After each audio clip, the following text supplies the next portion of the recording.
안녕하십니까. 저희는 봉잡는 재테크의 김홍갑, 정재봉입니다. 네, 오늘 시간에는요, 기본적으로 재테크에 대해서 먼저 공유를 해볼까 합니다. 기본적으로 이제 재테크라고 하면 떠오르는 것이 하나가 있죠. 대부분 은행을 많이 떠올리죠. 네, 맞습니다. 재테크라고 하면은 가장 먼저 떠올리시는 것이 바로 은행입니다. 그런데 재테크라고 하는 것은 기본적으로 돈을 불리는 기술을 말하는 것이거든요. 그죠. 그런데 많은 사회초년생 분들이 처음에 재테크를 시작한다라고 하면은 은행부터 찾아가기 마련이에요. 왜냐면 모르기 때문에.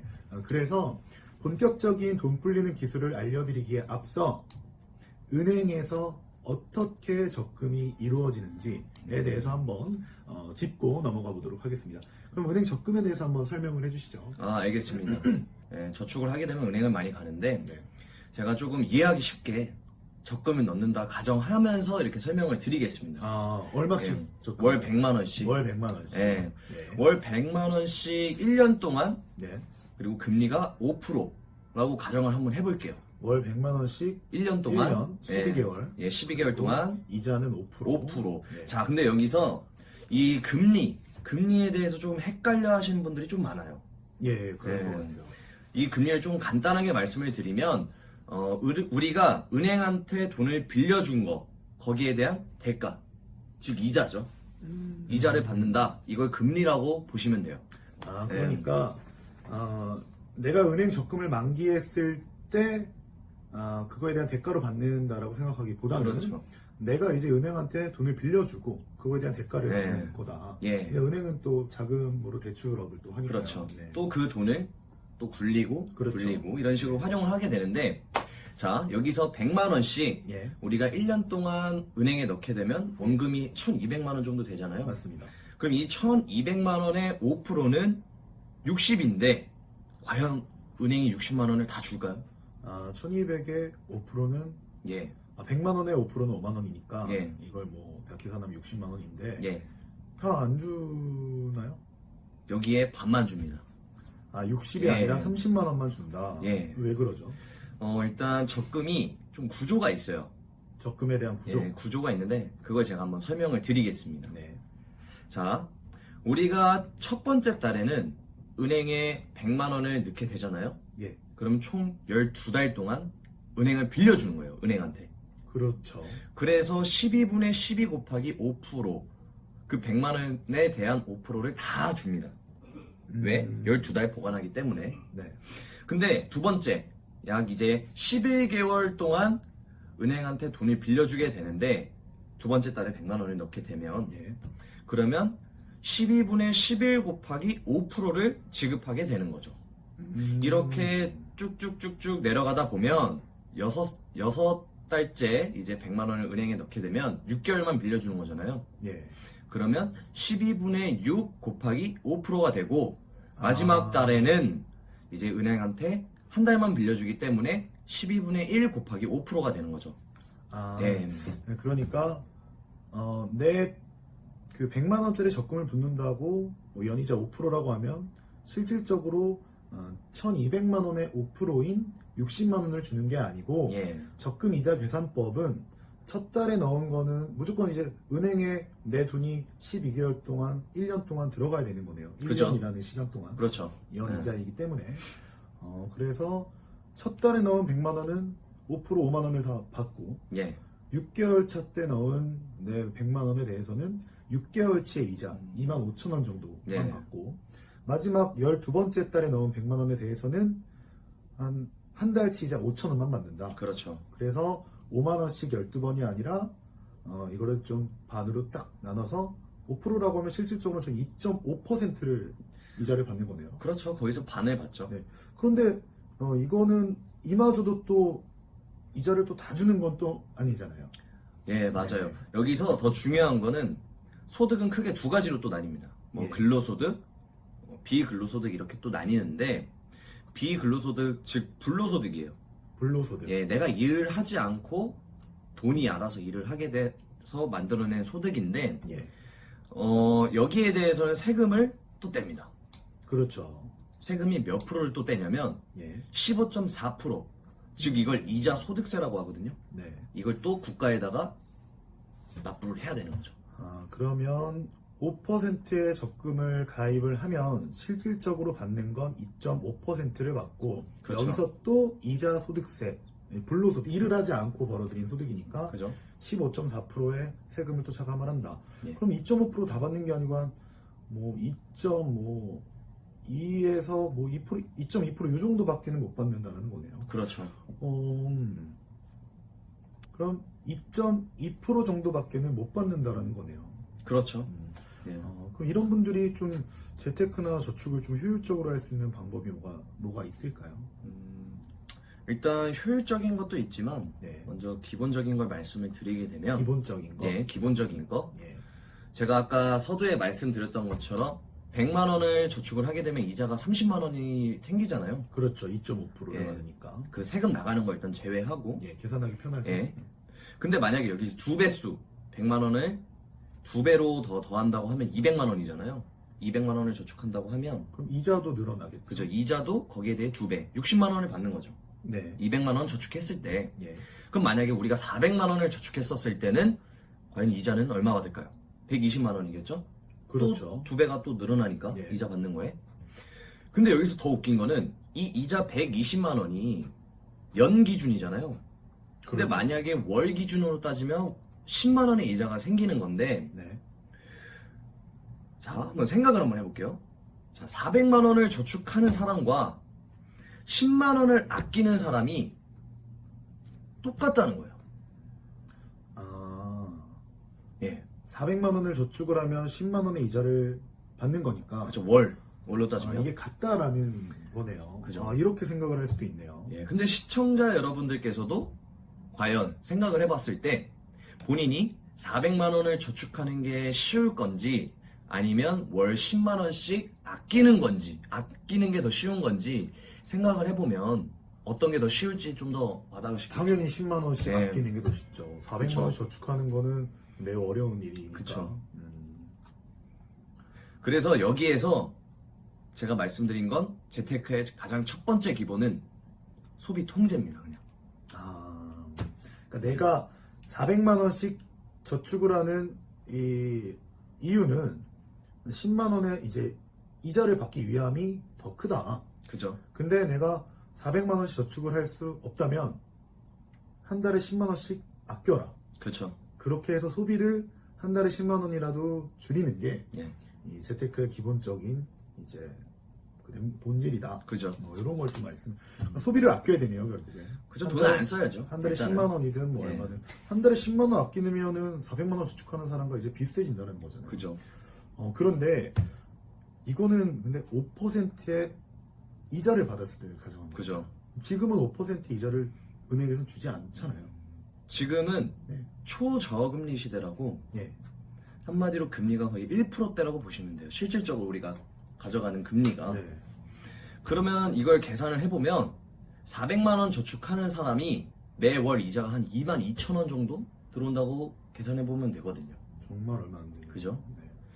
근데 여기서 이제 숫자적으로 계산을 하게 되면 이게 어떤 걸 또 의미하냐면 내 원금이 은행에 넣었을 때 2배로 불어나는데 걸리는 시간은 72년이 걸린다는 이게 계산법이 나옵니다. 72년. 예. 이건 어떤 계산법에서 나온 거죠? 혹시 7위 법칙이라고 들어보신 적 있으세요? 7위 법칙. 예. 아마 이쪽에서 일을 하시다 보면 예. 저는 분명히 알고 많이 들어보셨을 있는- 거예요. 네, 저는 알고 있는데 한번 설명을 그래도. 일단 7위 법칙 같은 경우는 내 원금이 2배로 불어나는데 걸리는 시간을 계산하는 법칙입니다. 이게 계산법이 어떻게 되냐면 70이 나누기 수익률, 한마디로 뭐 이자나 금리가 되겠죠. 예. 이걸 나누게 되면 뭔가 숫자가 나오잖아요. 네. 그걸 시간으로 나타내는 게 7위 법칙이에요. 그러니까 예, 72라는 숫자에다가 예, 내가 수익률이 만약에 뭐 1%라고 가정을 한다면 그렇죠. 70이 나누기 1을 하는 거네요. 예. 그러면은 70이 나누기 1은 72니까 그죠? 내 돈이 2배가 되는 시간이 72년이 걸리는 거고, 그렇죠. 근데 만약에 내 이자가 2%다 라고 하면은 72를 32라는 숫자로 나누게 되니까 36년. 그렇죠. 내 돈이 2배가 되는 시간이 36년으로. 예. 아, 이런 속셈법이군요. 그럼 이걸 좀 이용하는 방법이 또 뭐가 있나요? 만약에 저는 지금 금리 기준으로 말씀을 드렸는데, 예. 만약에 이 수익률이라는 게 7.2% 아니면 또는 계산하기 쉽게 10%라고 한번 가정을 해볼게요. 그럼 72에다가 10을 나누면 되는 거죠. 나누니까 내 돈이 2배가 되는 시간은 70년이 아닌 7년 2개월이 그렇죠. 되는 거죠. 그렇죠. 그리고 만약에 거꾸로 생각하면 수익률을 7.2%라고 계산하게 되면 내 원금이 2배로 불어나는 데 걸린 시간은 10년밖에 걸리지 않는다는 거죠. 10년. 예. 그러면은 이게 엄청나게 많이 줄어드네요. 그죠? 내가 수익률을 1% 받을 때는 72년이 걸렸는데 예. 수익률을 7.2% 받는다라고 하면은 70년이 아니라 10년으로 60년 정도가 단축이 되네요. 그죠? 그런데 결과적으로 재테크에 대해 주된 목적은 네. 소득이 있을 때 은퇴 전에는 뭐 어찌됐건 돈을 벌고 있는 중이니까 집을 사든 결혼을 하든 대출을 받든 유지해 나갈 수는 있단 말이에요. 그죠? 저축을 할 수도 있고. 근데 은퇴를 한 이후 60세 이후에 소득이 끊긴 시점에서 저희는 더 이상 돈을 벌지 않으니까 그죠? 돈을 벌고 있는 소득이 있는 기간에 열심히 돈을 모으고 재테크를 해서 나중에 소득이 끊기는 시점에 노후 자금으로 사용하는 목적이 사실 가장 크다는 거죠. 그렇죠. 그러면 이 7.2법칙을 또 의거해서 예. 이 재테크의 주된 목적인 노후 자금 이거 모으는 거에 대한 또 도움 말씀을 또 설명을 한번 해주실까요? 일단 대부분 대한민국 평균 은퇴하는 나이가 거의 한 60세 정도 되잖아요. 네. 이 60세 때 노후 자금이 네. 얼마 정도가 필요할까요? 일단은 쉽게 말해서 7억 2천 정도가 필요합니다. 7억 2천만 원. 예, 근데 이 7억 2천만 원이라는 돈이 내가 죽을 때까지 평생 필요한 돈이 아니고 20년만 계산했었을 때 필요한 목돈이에요. 60세 때 은퇴를 하고 7억 2천이 있다고 해도 예, 이걸로 평생 가는 게 아니라 그렇죠. 60세부터 80세까지 20년 동안 7억 2천만 원을 쓴다. 예. 자, 쉽게 생각했었을 때 네. 지금의 300만 원하고 이 7억 2천을 20년을 나누게 되면 300만 원이거든요, 월. 7억 2천에 대한 근거는 예. 20년 동안 한 달에 300만 원씩 쓴다라고 가정을 했을 때 7억 2천이 나온다. 그렇죠. 예. 근데 이게 300만 원이 이제 또 지금의 300은 아니란 말이에요. 그죠. 화폐 가치는 떨어지고 물가 상승이 되니까. 이제 대부분 검정고무신이라는 그런 만화를 많이 보셨을 거예요. 이 시청하시는 분들께서. 그때 예를 들면 뭐 짜장면이나 뭐 라면, 뭐 호빵, 뭐 50원, 25원 막 이랬었잖아요. 거의 네. 만화에 나왔던 거는. 근데 과연 지금 25원, 뭐 50원 이 돈으로는 지금 뭘 할 수가 없어요. 아무것도 못하죠. 그죠? 근데 그때 당시는 그 돈이 큰 돈이었고. 예. 한마디로 지금의 300만 원이지 이 300만 원은 30년 후에는 120만 원의 가치밖에 못 한다는 거예요. 왜? 돈의 가치는 계속 떨어지니까. 돈의 가치 예. 떨어지니까. 맞네요. 그러면은 나중에 60세 이후에 300만 원씩 쓴다라고 가정을 하고 뭐 연금을 붙든지 돈을 모은다 하더라도 그죠? 화폐 가치가 계속 떨어지기 때문에 한 33% 정도의 가치밖에 안 되는 거네요. 그죠. 300만 원인데 이제 그러니까 쉽게 말해서 한 1억의 돈을 가만히 냅두면 30년이 지났을 때 한 3,880만 원의 가치밖에 안 한다. 그죠? 그리고 이제 300만 원을 쓴다고 가정을 하면 120만 원 정도밖에는 못 쓰는 거다. 이거 최소 생활비네요. 그냥 밥만 먹고 네. 공과금 내고 이 정도밖에 안 되죠. 근데 이제 이거라도 있어야 되는 거죠. 그죠? 이게 최소니까. 그러면 이 7억 2천만 원을 모으는데 조금 더 효율적인 방법이 있을까요? 사실상 저축으로 모으기는 좀 불가능하잖아요. 일단은 무식하게 모으는 방법 두 가지가 있어요. 예.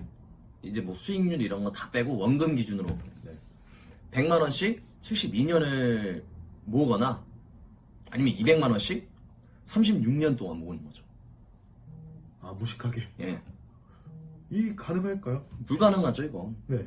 불가능해요. 네. 근데 대부분 또 이렇게 하고 있어요. 그냥 그렇죠. 막연하게 100만 원씩 무조건 저축을 하고 있다는 거죠. 사회 초년생들이. 이 사실을 모르고 그죠? 이걸 좀 가능하게 하려면 좀 방법을 알려주세요. 솔직히 근데 100만 원씩 한다고 해도 네. 불가능해요. 왜냐? 내가 이제 뭐 70년이던 뭐 60년이던 30년이던 저축을 하는 기간 동안 여러 가지의 이슈들이 있어요. 이슈. 뭐 차를 사거나 대부분 아. 차 사고 싶어 하잖아요. 네. 아니면 집을 사거나 아니면 뭐 결혼을 하거나 결혼 자금 아니면 또 이제 결혼했으니까 아기가 태어나겠죠. 양육비 또 교육비 이런 여러 가지들의 이슈들이 많아요. 네. 그럼 100만 원씩 모은다고 해도 나중에 분명히 이건 깨지게 됩니다. 네. 쓰게 될 수. 무조건 쓸 수밖에 없는 상황들이 무조건 오거든요. 그러려면 우리는 아까 제가 처음에 말했던 7이 법칙, 그 돈의 기술을 잘 활용해야 돼요. 어떻게 한번 활용을 하면 좋을까요? 아까 60세 때 7억 2천이란 돈이 있어야 된다고 말씀드렸잖아요. 네. 최소 금액. 근데 아까 수익률이 만약에 7.2%가 된다고 하면 10년 안에 원금이 2배가 된다고 또 말씀을 드렸어요. 네.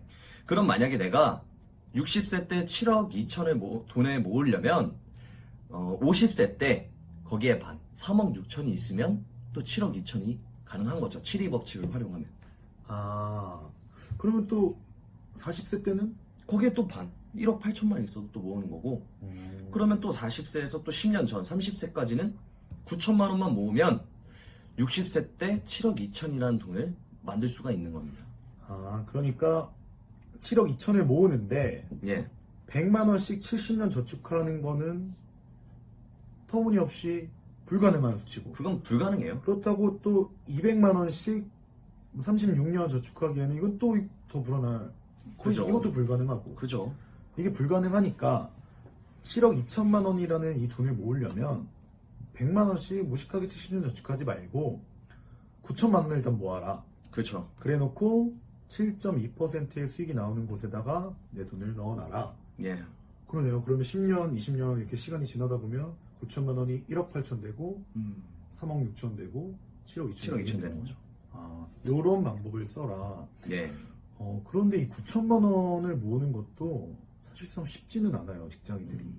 맞아요. 10년씩도 저축을 해 모을 수 있는 숫자이니까.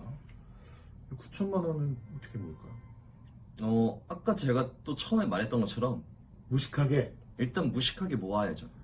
9천만 원을. 예, 일단 원금이 중요하니까. 네. 그러면 75만 원씩 네. 만약에 모으게 되면 10년 걸리고 아니면 100만 원씩 7년, 150만 원씩 5년, 250만 원씩 3년. 이렇게 돈의 금액이 커지면 커질수록 내가 돈을 이렇게 저축하는 기간이 계속해서 단축이 되는 거죠. 그래도 다달이 모으는 금액이 75만 원, 100만 원이면 예. 적은 금액은 아니나 100만 원씩 70년 내는 것보다는 100만 가능하죠. 원씩 7년을 내고 9천을 모아서 예. 기다리면 7억 2천이 된다. 야, 그러면 시간이 한 60년 이상이 이제 단축이 되는 거죠. 그렇죠. 9천만 원을 빨리 모아라. 예. 그런데 이 9천만 원, 이 돈이라는 거를 이제 모을 때 예. 조금 더 또 뭐 더 효과적인 방법이나 뭐 이런 방법은 없을까요? 그리고 또 하나 궁금하신 건 아마 지금 시청하시는 분들이 또 가장 또 의문점이 또 생기시는 건 이런 걸 거예요. 그래, 9천만 원 모아서 10년 동안 기다리면 내 돈이 2배 되는 거 좋다 이거예요. 예. 그런데 7.2%의 수익이 나줘야지만 내 돈이 이제 배수로 불어날 수가 있는 거잖아요. 그렇죠. 그럼 요 투자 7.2% 수익 내는 방법에 대해서는 또 뭐 언제 공유해 주실 건가요? 일단은 우리 시청하시는 분들께서 주로 가는 은행 여긴 그냥 불가능해요. 그렇죠. 왜냐? 전년도만 해도 금리가 0.5%가 계속 떨어졌고 지금은 금리가 1.25%예요. 네. 그리고 우리 경제와 상관없이 미국의 영향을 받아서 금리는 계속 떨어집니다. 미국이 낮추면 우리나라도 낮추게 돼 있어요. 네. 네, 점점 마이너스 금리로 가고 있고 우리가 이제 은행에 넣으면 보관료를 받는 시국까지 가고 있습니다. 대표적인 나라가 유럽하고 일본이 있죠. 일본처럼. 네, 그러니까 이제 은행은 불가능해요. 은행은 불가능인데 이제 금융회사가 총 3가지가 있어요. 그 중에 뭐 하나가 은행이고, 그 다음 증권사, 그 다음 보험사가 있습니다. 이 증권사, 보험사 이 상품을 활용하면 이 7.2%에 대한 수익률을 내는 게 불가능은 아니에요. 어렵지 않다. 그렇죠. 그러면은 그 실질적으로 7.2%의 수익률을 내기 위해서 우리가 해야 할 것들, 이런 투자에 대해서 다음 시간에 알려주시나요? 이번 시간은 제가 또 많이 알려드렸으니까 네. 한 번에 다 말하면 또 지루하고 또 그렇잖아요. 예. 그럼 제가 다음 시간에는 이 투자는 좀 어떤 식으로 하면 좀 더 효율성 있게 하는지에 대해서 한번 시청하시는 분들과 한번 공유를 한번 해보겠습니다. 네. 오늘은 여기까지 전달해 드리겠고요. 다음 시간에는 저희가 실질적으로 7.2%의 수익이 어떻게 날 수 있는지에 대해서 한번 공유해 보도록 하겠습니다. 네, 그럼 지금까지 봉잡는 재테크의 김홍갑. 정재봉이었습니다. 네, 감사합니다.